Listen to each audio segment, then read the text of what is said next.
নমস্কার দর্শক বন্ধুরা, কালারফুল কিচেন রেসিপিতে সবাইকে স্বাগত জানাচ্ছি।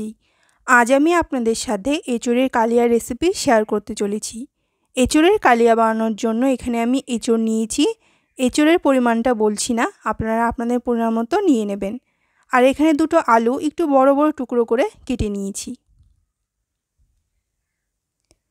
এবার কড়াই গরম করে নিয়ে কড়াইয়ের মধ্যে দিয়ে দেবো সর্ষের তেল। তেল গরম হয়ে গেলে এবার কেটে রাখা আলুগুলো এর মধ্যে দিয়ে দেব। আর পরিমাণ মতো লবণ হলুদ দিয়ে আলুগুলোকে এবার নাড়াচাড়া করে লাল করে ভেজে নেব। এখানে আমি দুটো আলু নিয়েছি, আপনারা আপনাদের পরিমাণ মতো আলুর পরিমাণ কম বেশি করে নেবেন। আলুগুলো লাল করে ভাজা হয়ে গেছে, এবার তেল থেকে আলুগুলোকে আমি তুলে নেব। আলুগুলো তুলে নেওয়ার পর ওই তেলেই দিয়ে দেব গোটা গরম মশলা, দুটো শুকনো লঙ্কা আর তেজপাতা। এবার এটাকে আমি 4-5 সেকেন্ডের মতো নাড়াচাড়া করে ভেজে নেব। এবার আমি এর মধ্যে দিয়ে দেবো একটা পেঁয়াজ বাটা। পেঁয়াজটাকে নাড়াচাড়া করে 2 মিনিটের মতো ভেজে নেব। পেঁয়াজটাকে 2 মিনিটের মতো ভেজে নেওয়ার পর এর মধ্যে দিয়ে দেবো আদা বাটা আর রসুন বাটা। এই আদা রসুন বাটাটাকে আমি আরও 2 মিনিটের মতো ভেজে নেব। এবার আমি এর মধ্যে দেবো দুটো টমেটো কুচি আর দেবো দুটো কাঁচা লঙ্কা বাটা। এবার টমেটো আর কাঁচা লঙ্কাটাকে আমি আরও 1 মিনিটের মতো নাড়াচাড়া করে নেব। এবার এর মধ্যে দেব জিরে গুঁড়ো, ধনে গুঁড়ো আর হলুদ গুঁড়ো। এবার সবগুলোকে মশলার সাথে খুব ভালো করে নাড়াচাড়া করে নিয়ে মশলাটাকে ভালো করে ভেজে নেব।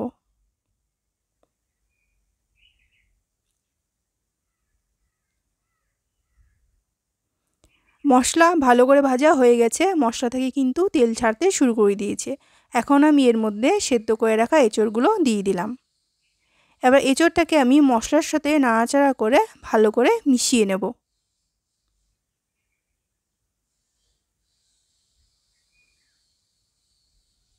মশলার সাথে এঁচোড় মিশিয়ে নেওয়া হয়ে গেলেই এর মধ্যে দিয়ে দেব পরিমাণ মতো লবণ। এবার লবণ দিয়ে এঁচোড়টাকে আমি 2-3 মিনিটের মতো ভেজে নেব।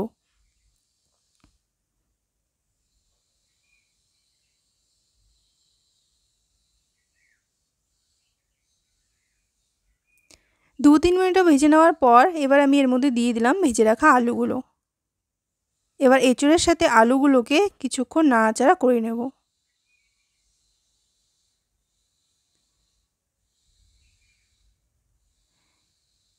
এবার আমি এর মধ্যে দিয়ে দিলাম শুকনো লঙ্কার গুঁড়ো। শুকনো লঙ্কার গুঁড়োটা আপনারা আপনাদের পরিমাণ মতো দিয়ে দেবেন। এবার সবগুলোকে আমি কিছুক্ষণ কষিয়ে নেব। কষিয়ে নেওয়ার পর এর মধ্যে দিয়ে দেবো পরিমাণ মতো জল। এখানে আমি 2 কাপের মতো জল দিয়ে দিলাম। এবার এটাকে গ্যাসের ফ্লেম মিডিয়ামে রেখে কিছুক্ষণ ফুটিয়ে নেব।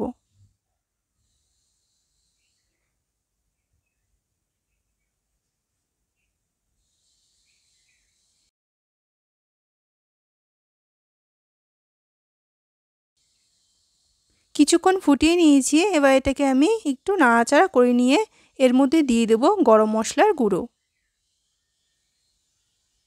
গরম মশলার গুঁড়োটাকেও নাড়াচাড়া করে ভালো করে মিশিয়ে নেব।